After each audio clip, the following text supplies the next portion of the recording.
Right guys, got another job to do on the E60 M5 again today. Going to be looking at changing out the PCV valves. So what's a PCV valve? Well, it's part of the positive crankcase ventilation system. And the purpose of that system, well, an engine by its very nature, with its combustion gases, them combustion gases creep down past the piston rings and into the bottom end of the engine, down into the sump, down into the oil pan. And what can happen if that's left without any ventilation is that them combustion gases build up. It can build up pressure down in the bottom end of your engine, and also them gases are acidic and they contain sulphur, and them chemicals can start eating into the materials down the bottom end of your engine. So it's important that them gases are released from the bottom end of the engine, but with them being hydrocarbons, it's no good them going to atmosphere. So what the job of these things are, it's essentially a non-return valve. These are fitted in the top of your valve cover, and then they have a hose going to your intake plenum. And then what happens is, when the engine's running at a fair old rate, when it's been revved, this valve will open and it'll use the intake vacuum to draw all them gases out through the bottom end of the engine, into the intake plenum, through the intake, and then it'll reburn them and it'll just restart the cycle again.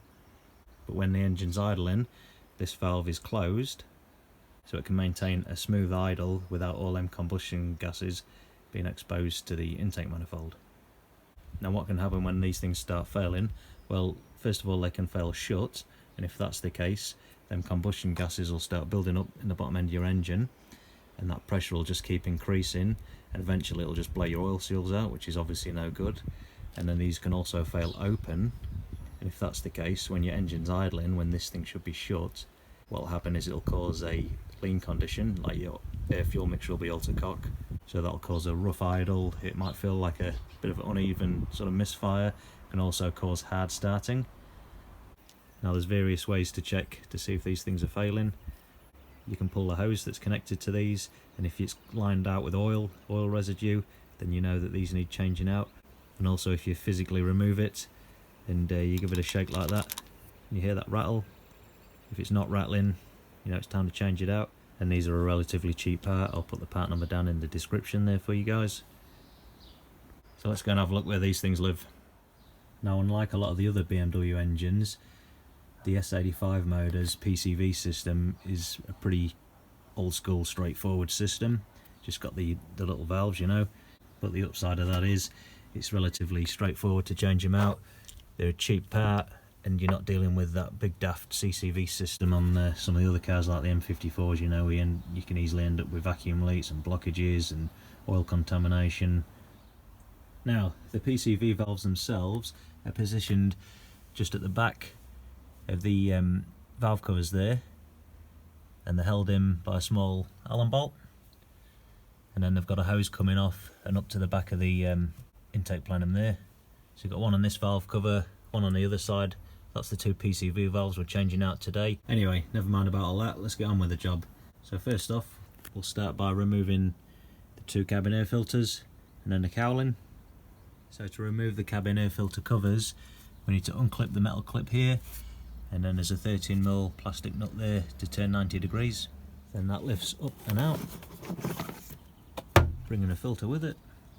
It's the same on the right hand side too, with the metal clip and the 13mm plastic nut, the only difference being there's two electrical connectors to remove here and here before we lift that out of the way. Okay, next we'll remove the centre plastic piece that's holding the two halves of the cowl together. So to do that, just a plastic clip to lift up there, pull it to the left hand side of the car. Next, remove the sealing strip, just pulls up and off. Okay, next we have three more of them plastic nuts, one there, one there, one there. Again, they just turn 90 degrees to release them. Three on the other side, and there's also one in the middle there holding the two halves together, and also on either side there's a T27 Torx bolt just down the bottom there. Once you've got all the fittings released, these sections just lift up from the middle and then out. Okay, it's reasonably tight where we'll be working down here. The valve's just down the back there on top of the valve cover, so to give ourselves a little bit of extra room to work with, we'll remove this clip here on the big fat hose, pull that out of the way, and then same with this cable trunk in here. We'll just unclip these clips here so they can just be lifted up and out of the way, just to allow us to get our hands in there. And once you've got these unclipped, just pull these big fat hoses off. It's just a wee push connector on the valve cover end, same on the other side. And then what I do is any cables or any hoses at the other side. Just lift them up just gently, up and out the way, just to give you that little bit more access. Now we can just about see the PCV valve down the back there. So it's the smaller hose from the intake plenum.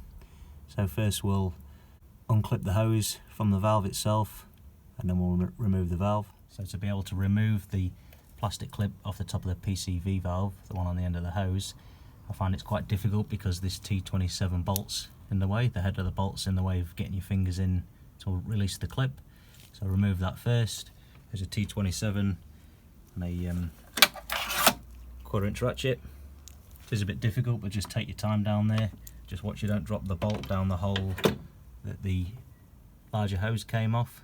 Okay, so once the T27 torque bolt's out of the way, you can unclip the hose from the old one, or lift the PCV valve out of the valve cover first and then unclip the hose, whichever's easiest. So this is the old one, now ready to bolt the new one back in. So we'll push it back into the valve cover, we'll put the bolt back in and clip the hose back on. Then it'll be the same on the other side. Also, it's worth spraying a little bit of silicone spray around the O-ring of the new PCV valve, just so it pushes in nicely without compromising the new O-ring.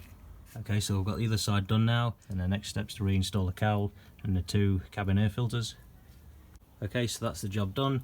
You can make life a little bit easier with the access for yourselves by removing the expansion tank, maybe the air boxes, even the intake plenum.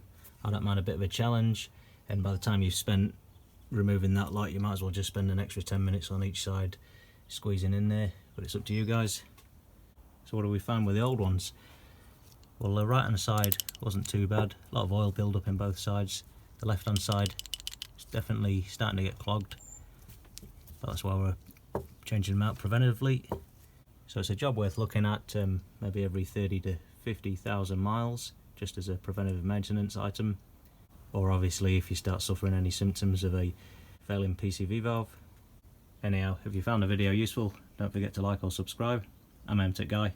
Thanks for watching.